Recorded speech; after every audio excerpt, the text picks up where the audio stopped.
When we started the program at Penn, we said there were 3 goals. One was to have a better understanding of law genre documentaries. There are lots of people who make documentaries about the law. They don't have legal advisors when they do that.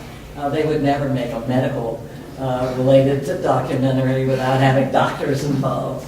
So clearly there's room for analysis of these law genre documentaries, which provide a lot of information to ordinary people. The other thing that we were concerned about was training lawyers who work with the media, and including doc making and television docs and whatnot, and their need to have some basic understanding of how a documentary is made. And then the third thing has to do with visual legal advocacy, and this is sort of where I think most of us are involved.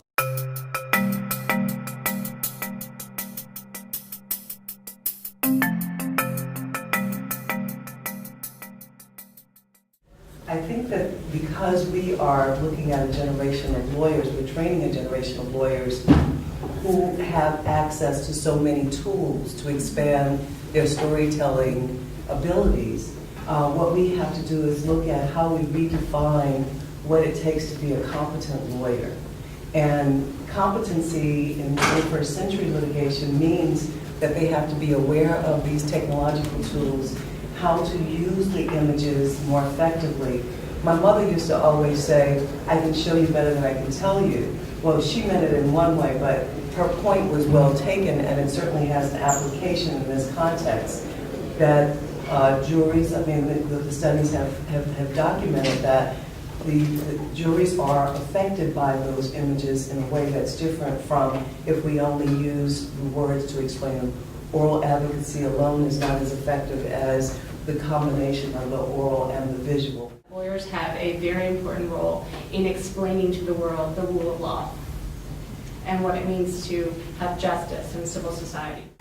Secondly, I think the responsibility of advocacy and being a strong advocate for your client ties into the ideas of storytelling and translating complicated legal matter for a lay audience. Yes, you can go back to Kill a Mockingbird. I always have my students read the scene when Atticus is doing the closing argument, because I think that is so powerful for them.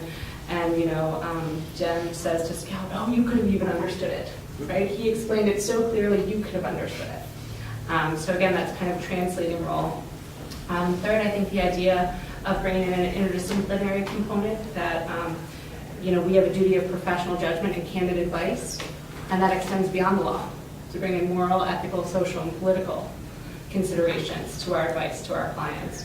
And then finally, the one that I kind of had more in the advocacy competence one, but down here was mentioned about competence, is we need to train our students to have competency in these skills. And so I think a lot of what we're talking about kind of lines up with the ethical requirements of our profession. Have systems for making sure that the work you do is accountable to the people you're representing or people you're working with.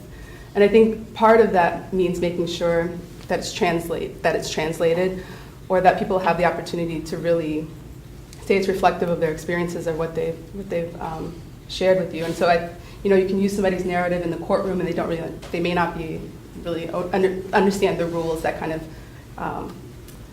of constrict how you're able to tell their story, or maybe you're not fully telling their story. But it seems like you have a responsibility to make sure that people have the opportunity to check the way you're using their narrative or the way you hear their narrative. So what they do is they actually empowering people to tell their own stories. They're not trying to tell anyone's story. They have the facilitators who act as like the people who have a professional, kind of standpoint on whatever the law is or whatever the, technology is. And then they have this community group who are learning and accessing this tool. And the community group can be made up of law students. It can be made up of these people and, you know, who are trying to get their land back, whatever. But it's actually the facilitators are training them in their professionalism, and then everybody is being trained equally in how to govern ourselves, you know, how to interpret this thing that we're all a part of, that we're all affected by, and to bring it to a place of we're using this tool called media in order to empower ourselves to be able to all be at the same table, tell this story that definitely needs to be heard and definitely needs to be told from the perspectives of things that need to come together, you know, things that are not necessarily disparate, but are made to appear as disparate. And I think that we don't make films yet at St. John's, but I use films to allow them to see different perspectives and see what a story is told like with sound. I mean, we're talking a lot about visual, and of course this is visual, but it's also oral. And there's so much that is evocative when you hear. And I've had students who have a complete revelation just upon hearing a line in a film. And I think that if we are trying to make competent, certainly competent lawyers, that's essential. But it's also very important to make deep thinking lawyers. And I think that's what this work can help us do. And law school does so much to squeeze emotional knowledge out of the mind. And I think it deprives law students as lawyers of not just their humanity as an invitation to alienation, but also their capacity to communicate with their clients and to communicate with other lawyers and judges and jurors. So the capacity to have deeper knowledge, as you put it, is also, I think, a transformation of the conventional ways in which, let's say, jurisprudence articulates what knowledge is. And I think this audio component, as well as the visual component, and storytelling generally, taken together, expands how we are in the world among others, a consciousness of what that means in a sense of responsibility and also a sense of the capacity to bring things to life. I find that many of the films made by documentary filmmakers about legal subjects are very good movies, which sometimes have at least the potential for a flaw of not necessarily being terribly sophisticated about the law or about the legal process. And I think one place that legal scholars interested in visual advocacy could be very useful would be in entering into that conversation with filmmakers about how to be more sophisticated about the legal process, how it works, what their expectations are, and how they understand what lawyers and judges and policy participants are doing and saying.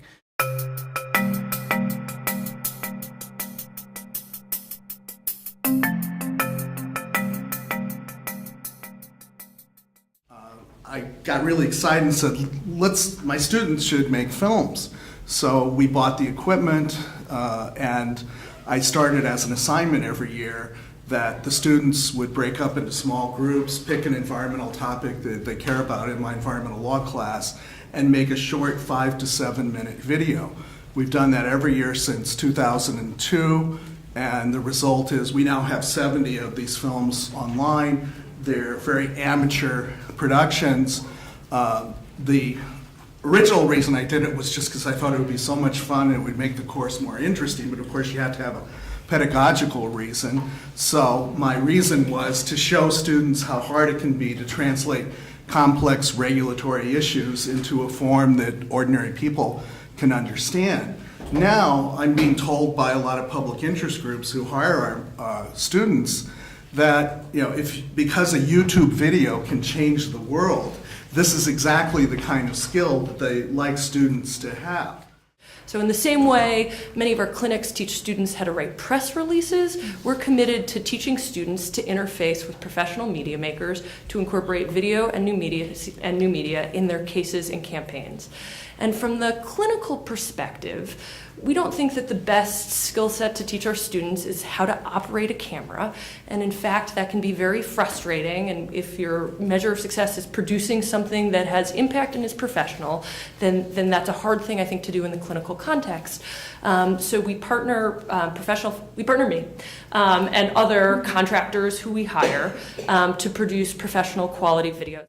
I'm interested in pedagogy. And I think that there has to be room to fail if you're going to give students an opportunity to explore the medium. The goal that I hope that my student colleagues in VLP succeed at the end of the year is that they'll have a better analytic grapple on what this medium offers and what it doesn't.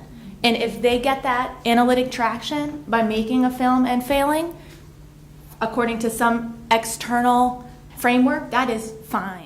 But I will say, what I sense is some reluctance on the part of the administration to make it too interdisciplinary, that there's a question of how law-like this is. And so part of that is questions you guys have also raised about where these things live. If they're taught in the clinics as part of clinical work that's not open to students outside the law school, or if it's a larger class. But I think, and Brian echoed your idea also, like, these resources exist in our academic communities. We should be tapping them. I think that's absolutely right, and it's just a push about how to frame it and how to build those coalitions and alliances. But I think that's very smart. One of the things that I think maybe the Legal Academy can contribute to documentary filmmaking are ideas about the thin veneer of necessary fact, so that it isn't just all propaganda. How can you root your subject matter in data broadly conceived? This is at a different level than the experience of seeing the movie, but if you think of a documentary as a historical document, what's required to make it usable in the future?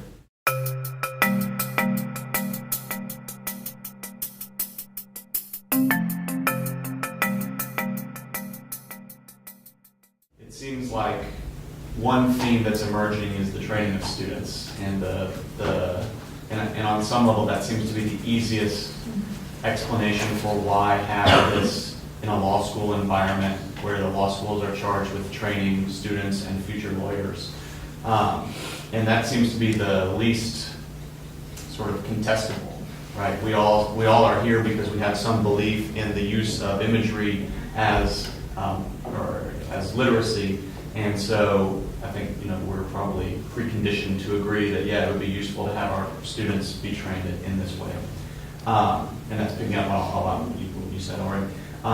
Another consistency that I'm hearing is that there's value in this as a data gathering tool, and that could be used for the purposes of